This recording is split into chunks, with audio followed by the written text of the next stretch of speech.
Hey guys, it's Chris Tan, your Bitcoin buddy, and on this video, we're going to talk about one of the best investments that people have made over the last several decades. It's real estate. All over the world, real estate has been looked at as one of the great safe haven investments where you can park your money and you're sure that it's going to grow over time. Now, I'm making a case for real estate because I know a lot of people that are currently invested in real estate, and this video is for you. And you're probably wondering why Chris is talking about real estate because he's in Bitcoin, not in real estate. But let me tie it all in later at the end of the video, and you're going to see why I'm talking about real estate. Let's start with this. Real estate is a great hedge against inflation, and it's a great way to protect and grow your assets. That's because all you have to do is park your money in a real estate in any property and just wait for it to grow. Over time, real estate naturally grows because it's a scarce resource. Land is very scarce all over the world, especially in the most populated areas. Now, here's the problem with real estate as it becomes an investment for many people all over the world. The first problem I find with real estate is that it's limited to a certain income level. And for most people, the real estate investment is out of your reach. Only the people that already have money will be able to afford buying real estate at these current prices. That's because the price of real estate has grown exponentially compared to people's incomes. There was a time in the 1950s and 60s where everyone can afford real estate. What has happened is since 1965 up to today, the prices of real estate, now discounting inflation, has grown 113% compared to people's annual income, which has only grown by 15%. Now that's discounting inflation, like I said. And that's a big problem. And not just that, I want you to think about this. Since 2008, the property prices have been growing at a rate 3 times faster than the growth of people's incomes. And at those growth rates, the problem right now is real estate prices are about 5.5 to 6 times the annual income of an individual. So that takes it out of reach of most people. Just imagine in the Philippines, for example, somebody here can make about 100,000 pesos a month, which is about 1.2 million pesos a year. Out of 1.2 million pesos a year, they would only be able to afford a condo that's at least 6 million pesos. A 6 million peso condo is a small tiny studio. And that makes it difficult for salaried people to be able to buy homes that are decent enough for them and their family to live in.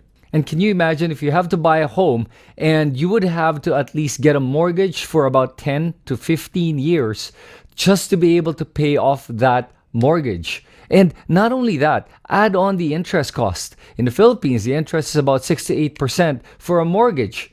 Now that adds up 6 to 8% times 10 years. And having that kind of burden on you of having a loan for an extended period like 10 or 15 years is very taxing and very stressful. And the hard part about that is you're going to be tied to your job. And what happens if a black swan event, like just what happened last year, the pandemic, people have lost their jobs and you can't pay your mortgage and the bank forfeits your property. Now, all the money you invested in this property is gone. You may even lose a home to live in just because you lost your job, because you're tied to your job. That's a lot of stress. And did you know that even in the Philippines alone, non-performing loans grew by 84% compared to the year before the pandemic? That's an insane amount that shows that a lot of people are not able to pay for their mortgages and are about to lose their homes. And that's alarming. And on a personal level, I want you to think about this. If you're one of those people that have a mortgage right now, and let's say you've already paid for 5 years, and then you lost your job and you can't afford to pay the mortgage anymore, and the bank is about to forfeit it. Now, it's very difficult to find a buyer for homes nowadays, especially during a pandemic. And since you can't sell that home, you lose the 5 years that you paid, all your money gone down the tube, and you don't even have anything to show for it. And not only that, you even lost a place to live in. That's the stress and the anxiety that people have to deal with nowadays when you have a mortgage and when you invest in property. Now, another problem I see with the real estate market being used as an investment vehicle is that it actually creates a segment of people that are unhoused. It actually prices out first-time homeowners from being able to afford to buy their own home. So that means that a lot more of the people that are salaried, that are middle income earners, are not able to buy their homes, while the rich are able to buy more properties that they don't even live in. So that means that there are going to be a lot more people that are buying real estate as an investment rather than a place to live in. And if you look at the trend right now, most of the people that buy real estate are investors rather than actual homeowners. Imagine this. In China alone, over 70% of all investments is in real estate. Yet, 20% of all real estate is unoccupied right now. And by looking at the statistics right now, with real estate developers defaulting on their loans and homeowners defaulting on their loans, the China real estate bubble is about to burst. And what I fear the most is that other countries, even like the Philippines, is prone to this real estate bubble bursting. And this will have a domino effect on the entire economy of any country. Now, all these problems I mentioned to you is because we started to use real estate as an investment vehicle. And that's where the crux of the problem lies. And of course, it's understandable that we use real estate as an investment because we're looking for safe bets where our assets can be protected and can even grow throughout time, where we could even pass it on to our heirs. And right now, there aren't a lot of options that are safe investments that you don't really need to know much about. All you have to do is just park your money and it'll start to grow. And real estate is one of the best ways to do that. And because more and more people are racing towards real estate to be able to secure their asset, that's causing the real estate bubble that we're about to experience. And that's what's pricing everyone else out of the market.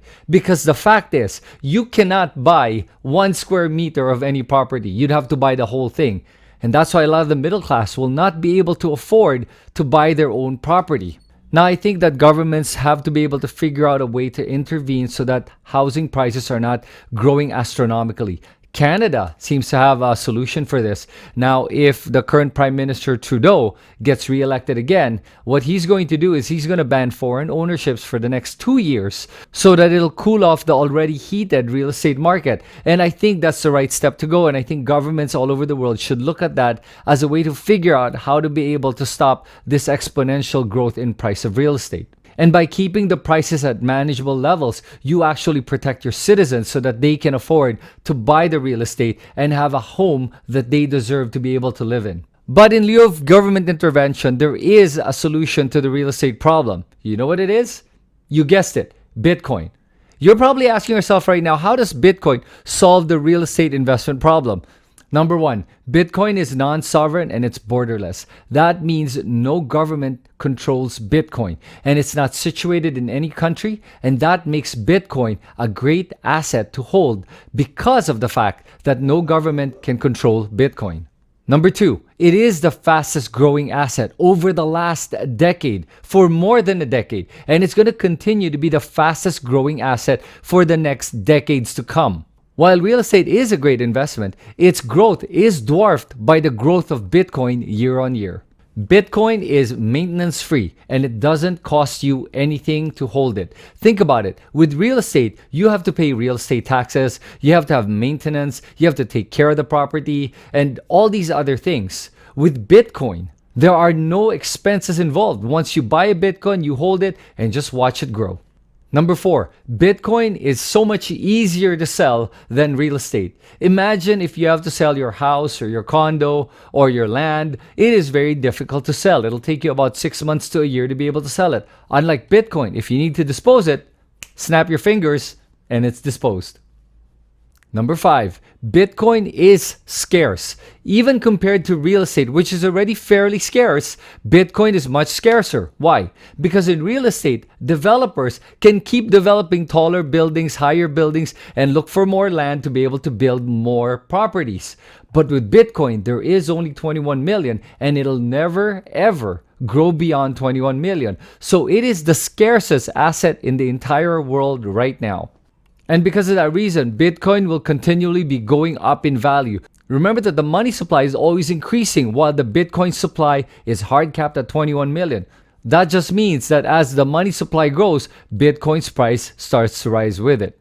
Number six, Bitcoin's ownership is a lot easier to prove than real estate ownership. And you don't need an intermediary to do it. You don't need a third party to be able to tell you and everyone else that you own that property.